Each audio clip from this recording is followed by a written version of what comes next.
नमस्कार दोस्तों, मैं वैभव राज आपका स्वागत करता हूं तक्षशिला ट्यूटोरियल के ऑनलाइन चैनल पे।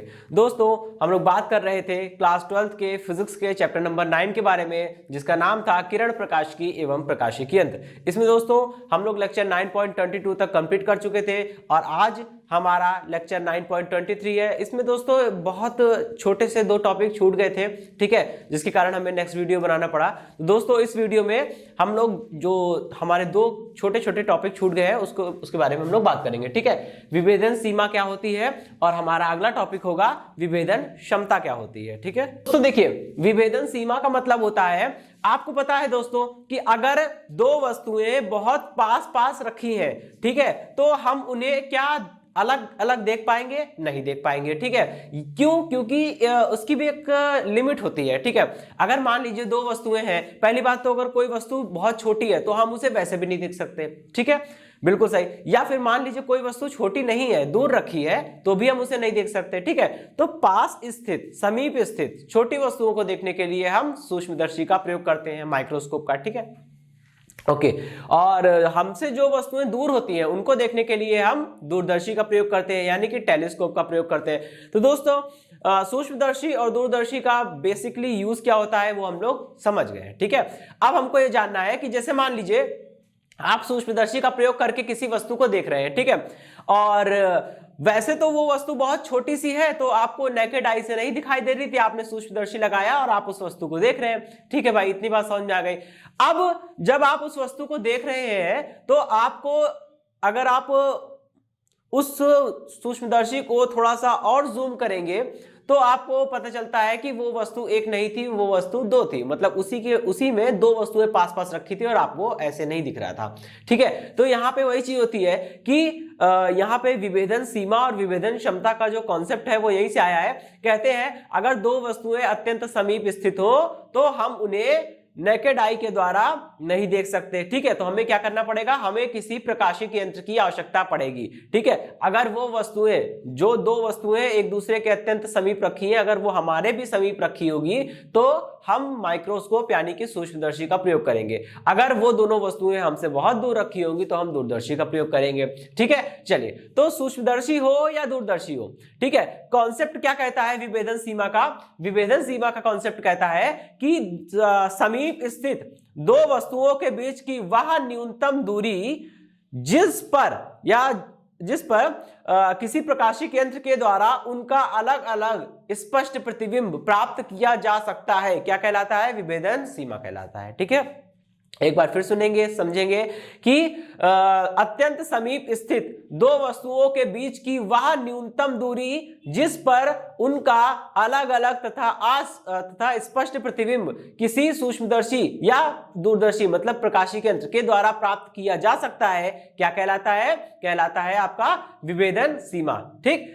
क्योंकि कहते हैं, और आपको पता है कि अगर कोई उपकरण आपको ऐसा मिल जाए जो काफी समीप स्थित, बहुत पास में स्थित दो वस्तुओं का भी अलग अलग प्रतिबिंब बना दे रहा है, तो आप समझिएगा कि वो उपकरण तो बहुत अच्छा है, ठीक है। इसीलिए कहते हैं कि अगर किसी भी उपकरण की विभेदन सीमा जितनी कम होती है वो उपकरण उतना ही अच्छा होता है, क्योंकि जिसकी विभेदन सीमा कम होगी इसका मतलब यह हुआ कि वो और ज्यादा समीप स्थित, और ज्यादा क्लोज स्थित दो वस्तुओं को अलग अलग दिखा सकता है, ठीक है। तो यहां पे इसका मतलब ये होता है कि आपको ये देखना है कि भाई वस्तुओं का दो वस्तुओं को हम कितना ज्यादा समीप रखें एक दूसरे के, कि हमारा उपकरण जो है वो उसके बाद भी उसका अलग अलग प्रतिबिंब बना दे, ठीक है। तो इसी को कहते हैं, इसी क्षमता को, इसी प्रॉपर्टी को, इसी गुण को कहते हैं विभेदन सीमा, ठीक है।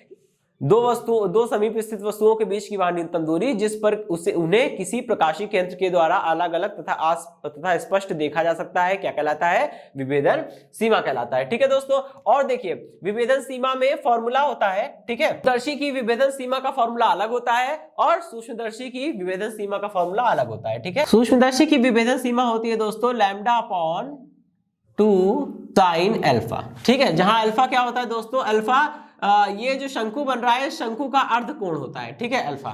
इसी तरह से ये शंकु का ये अर्धकोण है। लेकिन दोस्तों अगर आप सूक्ष्मदर्शी से किसी वस्तु को देख रहे हैं और वस्तु को आपने सूक्ष्मदर्शी के फोकस बिंदु पर रखा है, तो जब आप वस्तु को सूक्ष्मदर्शी के फोकस बिंदु पर रखेंगे तो उस वस्तु, आपको पता है कि अगर वस्तु फोकस पर रखी हो या फोकस बिंदु पर रखी हो तो उससे निकलने वाली जो प्रकाश किरणें हैं वो उत्तल लेंस के द्वारा अपवर्तन के पश्चात बिल्कुल समांतर हो जाएगी, तो ये बिल्कुल समांतर हो जाएगी। ठीक है, अच्छा इस स्थिति में ये शंकु का जो है अर्धकोण बन रहा है अल्फा, हम इसकी बात कर रहे हैं। ठीक है, यहाँ पे अल्फा वही है। ठीक, तो सूक्ष्मदर्शी की विभेदन सीमा हमें पता चल गई। अब हम लोग बात करेंगे दूरदर्शी की विभेदन सीमा।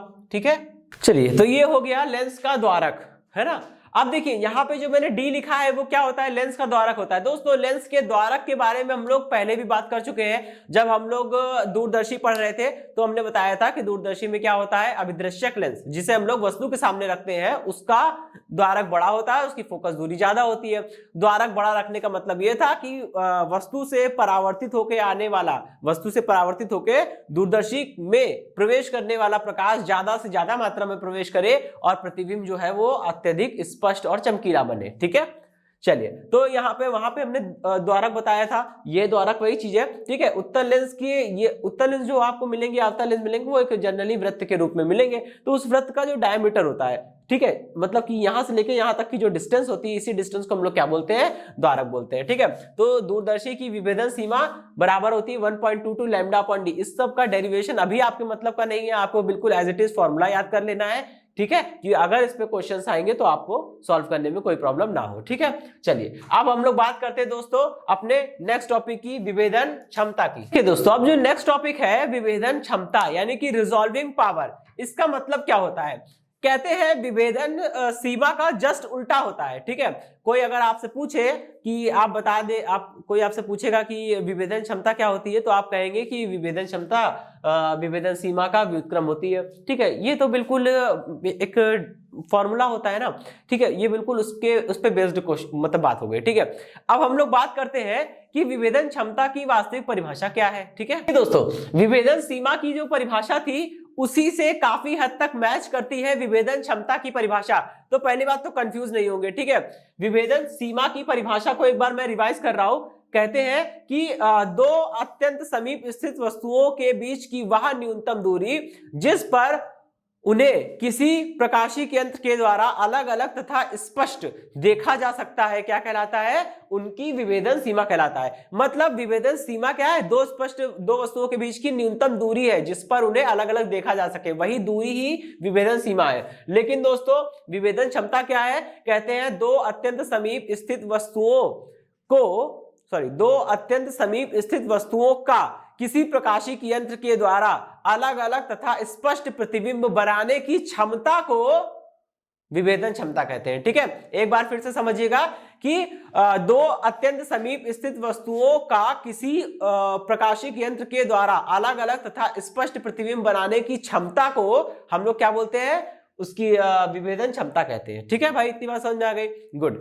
अब यहाँ पे विभेदन क्षमता हम समझ चुके हैं, ये डेफिनेशन जो है वास्तव में काफी सही है। ठीक है, और दोस्तों आंकिक रूप से अगर हम देखें तो विभेदन क्षमता का जो मान होता है ना, यानी कि जो रिजॉल्विंग पावर होती है, इसको मैं मिटा दे रहा हूं। ठीक है, विभेदन क्षमता इज इक्वल टू 1 अपॉन विभेदन सीमा। ठीक है, ये फॉर्मूला होता है। अब इसमें फायदा हमको ये मिलेगा कि केवल हम विभेदन सीमा का फॉर्मूला याद करेंगे, ठीक है, और उसका उल्टा कर दीजिए। ठीक है, नीचे वाला पोर्शन ऊपर लिख दीजिए, ऊपर वाला नीचे लिख दीजिए। ठीक है, क्योंकि 1 अपॉन में जो आएगा वो रिवर्स हो जाएगा, हम लोग जानते हैं। ठीक है, तो एक फॉर्मूला याद करिए और दूसरा फॉर्मूला अपने आप बन जाएगा। याद करने का कोई भी आपको प्रेशर नहीं लेना है। ठीक है, तो सूक्ष्मदर्शी की विभेदन क्षमता हो जाएगी, सूक्ष्मदर्शी की विभेदन क्षमता, भाई इसको रिवर्स कर देंगे, कितना हो जाएगा, ये हो जाएगा 2 sin alpha divided by lambda.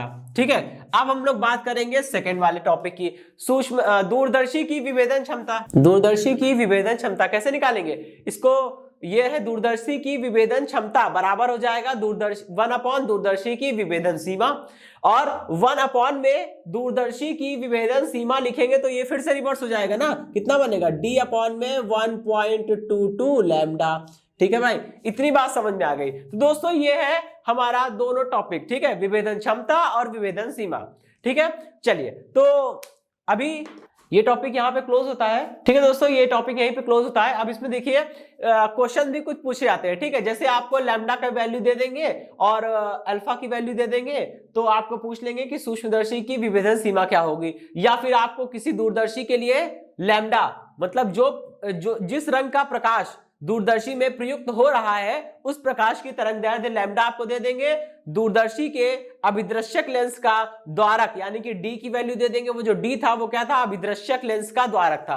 ठीक है, तो आपको डी की वैल्यू दे देंगे और आपको पूछ लेंगे विभेदन सीमा क्या होगी। ठीक है, तो इजी है, 1.22 लैम्डा की वैल्यू पुट करेंगे, अपॉन में डी की वैल्यू पुट करेंगे और गुणा भाग कर लेंगे, जो आएगा वो आंसर हो जाएगा। ठीक है, तो इसी पे बेस्ड हम लोग सिंपल दूरदर्शी और सूक्ष्मदर्शी की विभेदन सीमा और दूरदर्शी या सूक्ष्मदर्शी की विभेदन क्षमता, इसको हम लोग आसानी से सॉल्व कर सकते हैं। ठीक है दोस्तों, चलिए तो इसी के साथ ये टॉपिक क्लोज होता है और ये चैप्टर भी अब समाप्त हुआ। ठीक है दोस्तों, तो इस सेशन से जुड़े नोट्स प्राप्त करने के लिए डिस्क्रिप्शन में दिए गए लिंक पर जाके क्लिक कीजिए। ओके दोस्तों, आज के सेशन में इतना ही, मिलता हूं नेक्स्ट सेशन में नए चैप्टर के साथ। धन्यवाद।